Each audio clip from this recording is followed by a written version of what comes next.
देखो होता क्या ना, जब ये इक्वेशन बनती है ना तो ज्यादातर लोग क्या करते हैं, यहीं पे छोड़ के आगे बढ़ जाते हैं। बट जब इतना मेहनत कर चुके हो तो तुम्हें पता है आंसर तो आ ही जाएगा, तो थोड़ा सा और मेहनत कर लेते हैं। एकदम सही। तो बहुत ही सिंपल सा फॉर्मूला है, बट यहाँ पे जो लोग फंस सकते हैं वो है इक्वेशन सॉल्व करते वक्त। खिचड़ी बना के करोगे, मैं गारंटी दे दो तुम इसमें फंस जाओ। कर दो पॉटी।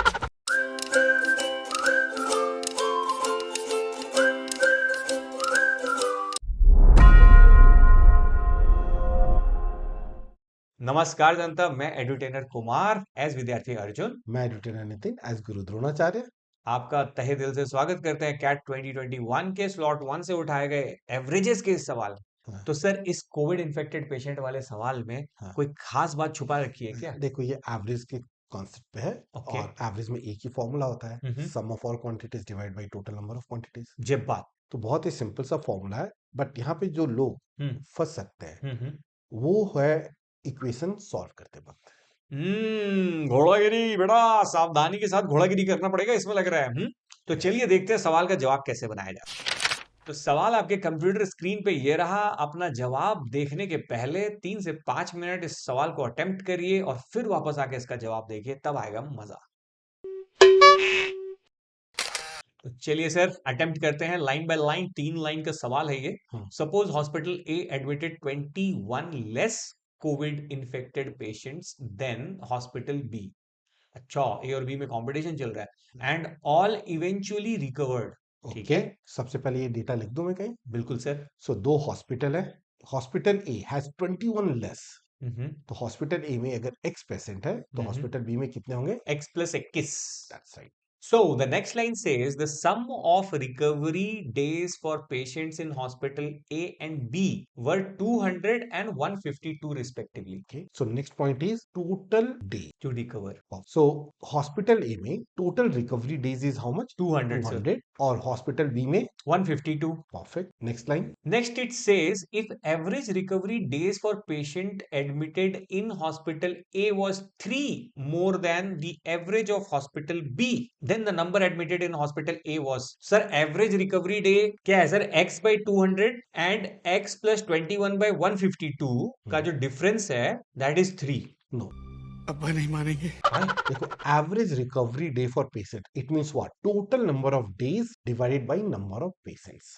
Okay. ठीक है ना। अब टोटल 200 दिन में एक्स पेशेंट रिकवरी किया है, हाँ बट इसका मतलब ये तो नहीं है ना कि एक पेशेंट को 200 दिन लगा। हो सकता है हाँ। कोई पेशेंट 2 दिन में ठीक हो गया, कोई 3 दिन में हो गया, कोई 4 दिन में हो गया।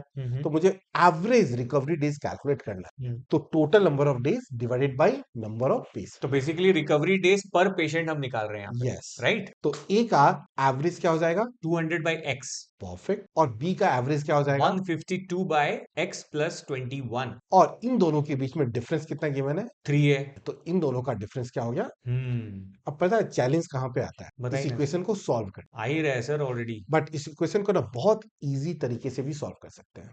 ओके, अब डिनोमिनेटर में क्या आ जाएगा? x इंटू एक्स प्लस 21 आ जाएगा। परफेक्ट। और न्यूमरेटर में क्या आ जाएगा? न्यूमिनेटर में आ जाएगा sir 200 into x plus 21 perfect. Minus 152 x and this is equal to 3। So now let's simplify. Yes sir. क्या हो जाएगा? 200x minus 152x which is equal to 48x 48x plus 200 into 21 21 divided by x into x plus 21 which ये is बात। Equal to 3। अब मुझे लगता है कि ना 3 से कैंसिल आउट हो जाएगा न्यूमरेटर। हाँ, ठीक है, सो अब न्यूमरेटर को 3 से डिवाइड करूंगा तो क्या आ जाएगा? 16x plus perfect. 200 into 7 alright, divided by x into x plus 21 is equal to 1। देखो होता क्या ना, जब ये इक्वेशन बनती है ना तो ज्यादातर लोग क्या करते हैं, यहीं पे छोड़ के आगे बढ़ जाते हैं। बट जब इतना मेहनत कर चुके हो तो तुम्हें पता है आंसर तो आ ही जाएगा, तो थोड़ा सा और मेहनत कर लेते हैं। एकदम सही। So now 16x plus 1400 yes sir. It is equal to x square plus 21x। Yes sir.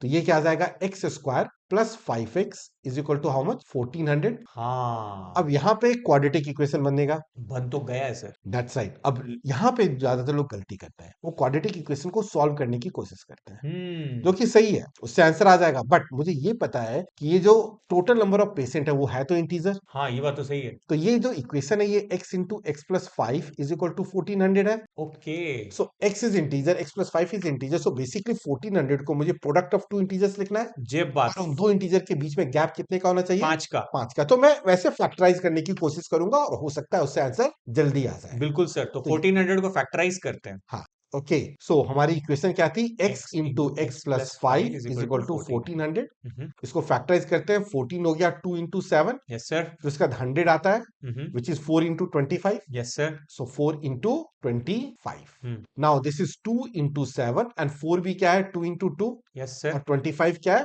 5 5 into into 5। 5. अब ब्रेक करने की कोशिश।